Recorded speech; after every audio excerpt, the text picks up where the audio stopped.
We're taking you live to Cairo. We're looking at images of the streets in Cairo following clashes between protesters and riot police. Our correspondent Shireen Tadros is on standby, overlooking the scenes that we're just watching right now. Shireen, tell us what's led to this latest clash between police and protesters.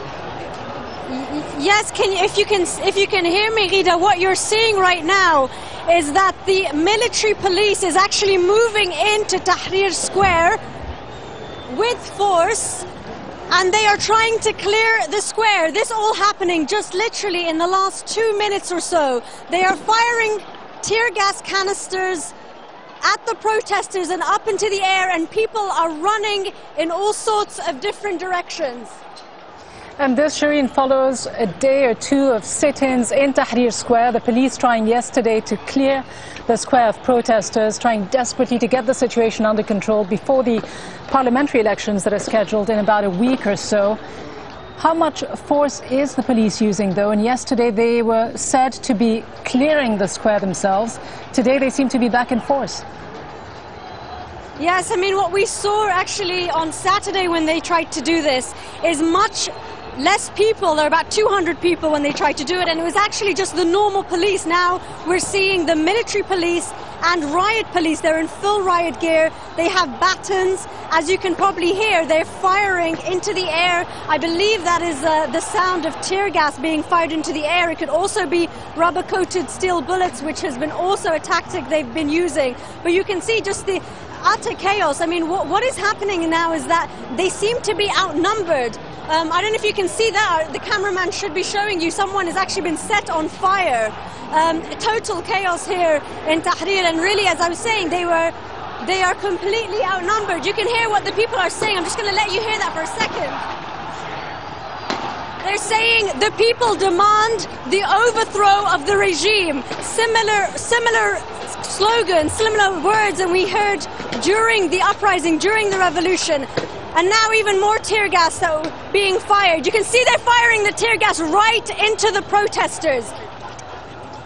Right into the protesters, right into the streets around the main circle where people are, and the protesters are now picking up the gas canisters and they're throwing them right back at the police, and they are moving in right now from one of the entrances, from Mahmoud Mustafa, one of the entrances into Tahrir. They haven't moved. There are another 3 exits or entrances. People are flooding towards those exits, and the police are coming in more and more force.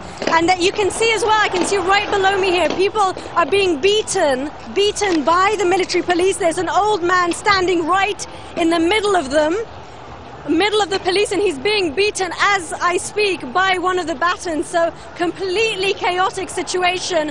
And right now what we're seeing are people moving towards the Egyptian Museum and Asr Nil Bridge. Those are the 2 main exits where people are moving towards. They are clearly trying to clear the square by force.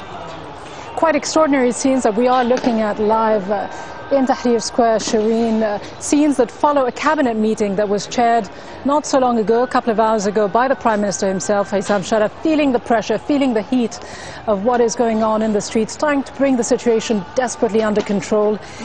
And as you say, the chants are getting louder and getting angrier towards the Supreme Council of the Armed Forces of Egypt.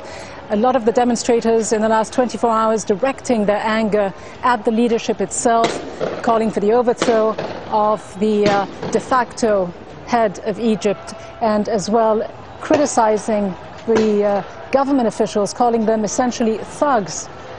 What has led, though, to this direct scene of chaos? This all began as a peaceful sit-in. What has led the police to come out in such numbers today?